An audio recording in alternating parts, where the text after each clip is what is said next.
Hello Internet, this is Scott with Scott's Garage, and today I am privileged to be working on my daughter's 2006 Ford Fusion. And today I will be flushing out the old brake fluid and putting a new brake fluid and bleeding the brakes.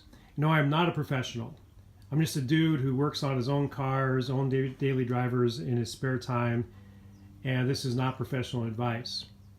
You might ask, why would you want to flush the braking fluid from your braking system? And the answer is that brake fluid eventually wears out over time. A lot of tremendous pressures and heat builds up in the brake lines. It's made for that. Most of the brake lines are metal for a reason.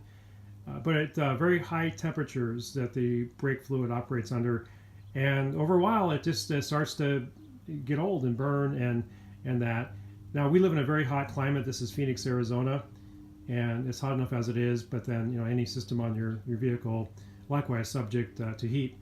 Now if you live in a humid climate, you have another problem, humidity. Water can get into your brake line, mix with the brake fluid, and that's a very dangerous thing because water has a much lower boiling point than brake fluid, and so with the pressures again of braking, that any water in the line is going to basically evaporate, creating a vapor lock, and that can cause brake failure. Also, particulates get into the brake fluid. It's very subject to that. So like when you're working on your car or adding brake fluid, you want to be careful that you clean the cap and the area around the master cylinder before you take the cap off. If you get any particulates in there, likewise it can affect braking. So the procedure is going to be this. I'm going to take a little hand pump, fluid pump, and pump out whatever brake fluid is there. And by the way, you can tell by looking at it that the brake fluid is dark in color and the new brake fluid is very clear. So this needs to be replaced. This has been replaced once before, but again, this is an '06, so this is overdue. So again, I'll take a hand pump, I'll suck out the brake fluid that's there. I'll put fresh brake fluid into the master cylinder.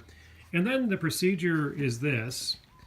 You want to start with the wheel and the brake that's furthest from the master cylinder. So the master cylinder in this car is a little bit more on the driver's side. So the furthest brake is the passenger rear. So we will bleed that out and flush that out. The same thing basically. And then we'll go over to the driver's side rear, do that, passenger side front, and we will end with the driver's side, and we'll be accessing it from right below the car. I do have the front wheels on jack stands, very safely placed. Jack the car up and place the jack stand, so a little bit easier access. And the rear, I won't have any problem just keeping the way it is and just going underneath the vehicle. Now the other thing, as far as like if you're a do-it-yourselfer, and that's what I am, you can save some money. Again, I wouldn't attempt this if you have no experience working on cars. Just take it to a professional. But if you have some ability and you are a backyard mechanic like me, this is not a hard job at all. And you can save probably $75-80 by doing it yourself.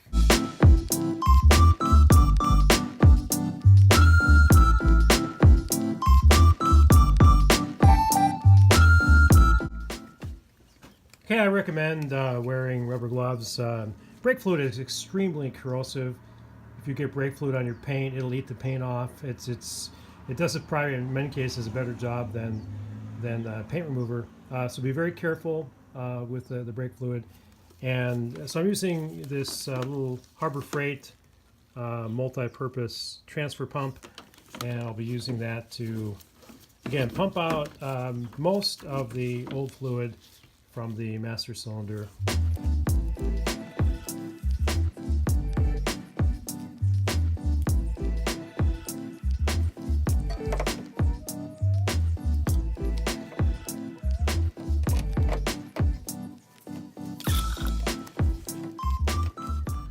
Okay, now I'm going to be using .3 brake fluid. This is synthetic .3 from O'Reilly's. And .3 is the standard brake fluid, and synthetic works really well.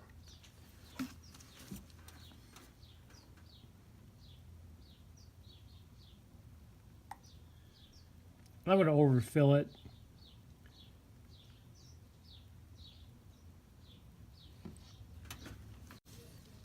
And I'll be adding more and more as we bleed the system. But for now, that's good. Go ahead and put the cap on. It creates a little bit of a vacuum.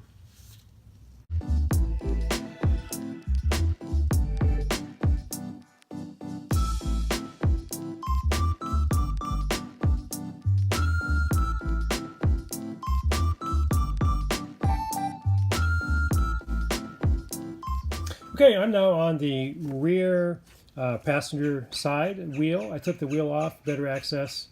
Right here is the bleeder valve, and there's a rubber boot that is covering it, and I'm just going to take a little pick here and remove the rubber root boot. It should come off now, and underneath the rubber boot is a nipple.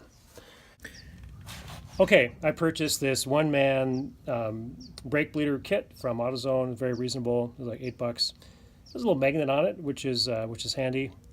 And I'm going to be see this here. I'm going to use the magnet and it's right over here on the caliper. I'm going to stick that, and then the tube part goes onto the nipple part of the bleeder valve. Just push that on there. It's a good, nice and tight fit. And now what I'll be doing is, this is a number 10 little ratchet here, and I'll be loosening the bleeder valve. And as soon as I loosen it, we'll see a little bit of brake fluid come into the tube.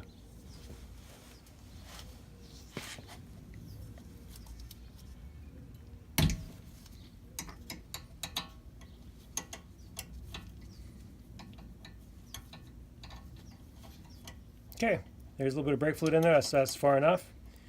And it looks kind of murky. And what I'll be doing now is I'll just be going back and depressing the brake pedal. Old fluid will be pumped out into the little reservoir here. And I'll probably press the brake pedal steadily and firmly about 3 or 4 times.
Okay, you can see that the fluid cleared right up. So this is new brake fluid in here. It looks really good. And so I'm going to tighten that up.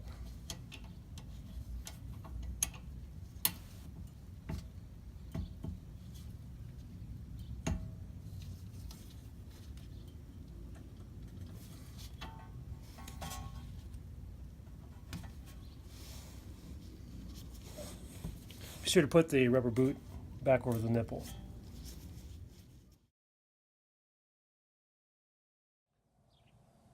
Okay, I have now bled all four wheels, flushed out completely, all the old brake fluid, everything is running clear. I know I only videotaped one of the wheels, the driver's side rear, but the other wheels are the same. Just use the bleeder valve and use the same procedure. And keep on filling that reservoir, master brake cylinder. You don't want to run that dry at all. And that's what I did. I kept on pouring that in every time I replaced the bottle full of old brake fluid. Now, some of the last things you need to do, once all the tires are done and you have the wheels back on, the lug nuts, everything, and off the jack stands, you want to push your foot on the brake pedal. You should have substantial brake, like you see there, and just hold it. Hold it for a good minute, so you don't feel the brake pedal push anymore. Just put a lot of pressure on it. And this is just to make sure that everything is seated correctly in the brakes. And I'm going to check the brake fluid level one last time, and then I'll take it for a test drive. Everything feels really good. Okay, just checking the brake fluid level. Take the cap off, and it's right exactly where I want it to be. Maybe hard for you to see, but from my angle, the new fluid is so much clearer than the old fluid. You can see easily to the bottom, and that's what it should be. So everything is very good, and I'm just going to take it for a test drive. Okay, just got back from my test drive. The brakes feel really good, nice and solid. Really, just so much better than they were before replacing the brake fluid.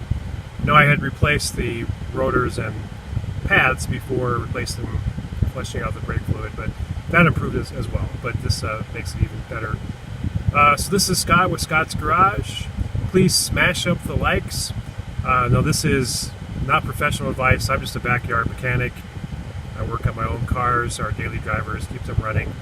And this is just a channel to help, kind of like people like me that are afraid to do a little bit of work on their cars. Don't be afraid to flush out the brake fluid. It's really not that hard to do. But again, this is not professional advice. Just a dude working on his cars in his spare time. Please hit the notification button and also the bell notification if you subscribe to Scott's Garage, so that you're notified of upcoming videos.